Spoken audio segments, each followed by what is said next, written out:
Hi everyone, I'm Kenzie Swanhart and I lead the Ninja Test Kitchen at Ninja Kitchen.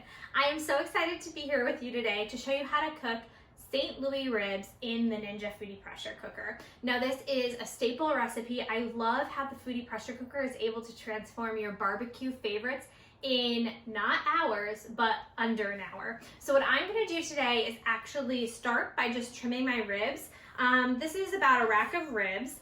And what you really want to do is trim them into like thirds so that we can actually place them inside of the pressure cooker once we season it. So in order to start cutting your ribs, I always recommend doing it bone side up, not, the meat side up. So put it, flip it upside down, and you're gonna kind of count about, say, 3 bones in, and then you're gonna want to start trimming. So you just really want to find where that bone is and trim in between them just like that. So here I've got, 3 to 4 ribs basically on each piece of the third. Now that we've trimmed our rib rack, what we're going to do is actually make a rub. Now this is a really simple rub because I didn't have a barbecue rub at home, so I'm gonna make my own, which I love to do. Just using a few simple ingredients. So we're gonna kick it off by adding a 1/2 cup of packed brown sugar. Whenever you're measuring brown sugar, you wanna 1, use a dry measuring cup, and 2, you wanna pack it in so that when it comes out, basically comes out all packed. Okay, we're also going to be adding 2 tablespoons of kosher salt. Perfect. We're going to be adding 2 tablespoons of paprika.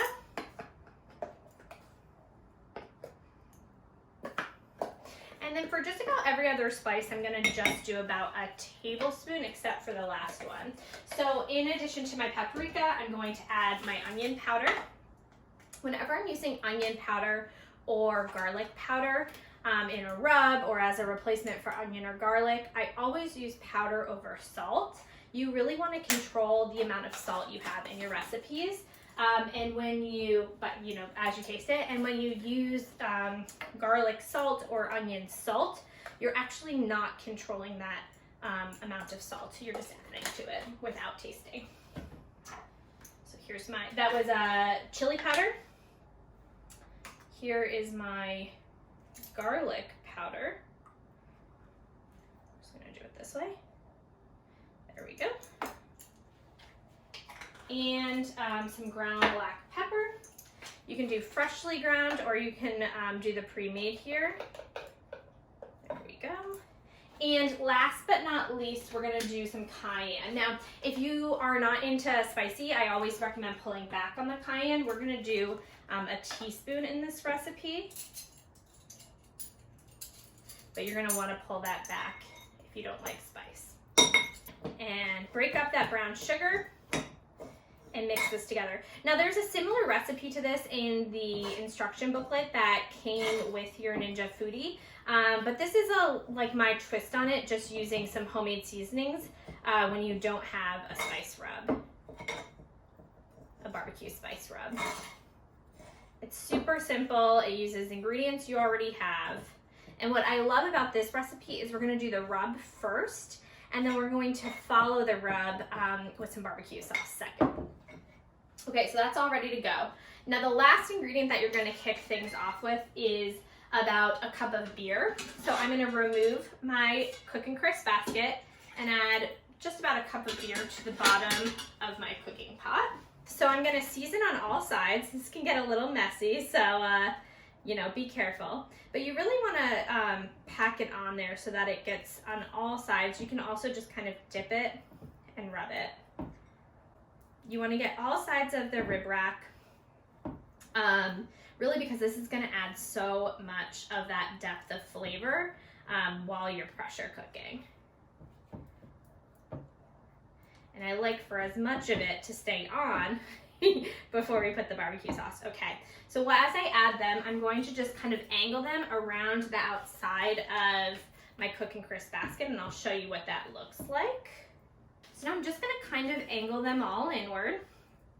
So they basically form like a little triangle. And you're gonna wanna kind of play with them. I like to keep the ribs standing up as I do that. Okay, so now I have my pressure cooking lid. I'm gonna go ahead and assemble that on top. And I'm going to choose pressure cook high, and I'm going to set the time for 19 minutes. You're gonna make sure that your valve is in the seal position and go ahead and click start. This means that it's gonna get going, and I'm gonna check back in about 19 minutes to release pressure. Okay, so we've just finished pressure cooking and now our clock is counting up the time. I'm gonna go ahead and turn the release valve to vent, and that's gonna allow the steam to escape so that all of the pressure goes back to a regular pressure. Okay, so all of the steam has released and the little indicator has gone down. So I'm going to remove the pressure cooking lid, and I want you to take a peek in to see how our ribs are looking. The next step now is to add our barbecue sauce around the ribs. And then when I do the second step of pressure cooking, that's how we're gonna add that nice crispy bark that you love from barbecue. So I'm just gonna simply add this on. And there's no reason to remove the pot and the liquid because we didn't use too much liquid, and we're going to be able to still crisp around it.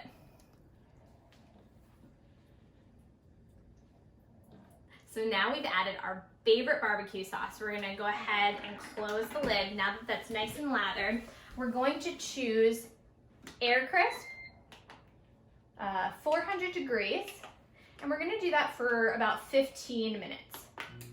Right away, you hear that fan go into action, and we're going to circulate hot air around our ribs so that they get nice and crispy and that caramelized barbecue goodness that we love. So we'll check back in a few minutes. Okay, now I am so excited to share with you the final result. We've just finished air crisping again for about 15 minutes, and it smells amazing. I'm gonna go ahead and grab some nonstick tongs, some silicone tongs, and whenever you're using utensils with the foodie, I always recommend using plastic, silicone, or wooden, really, because you don't want to scratch the nonstick surface of the cook and crisp basket or the pot. Now look at that. How amazing does that look? You've got these nice crispy edges.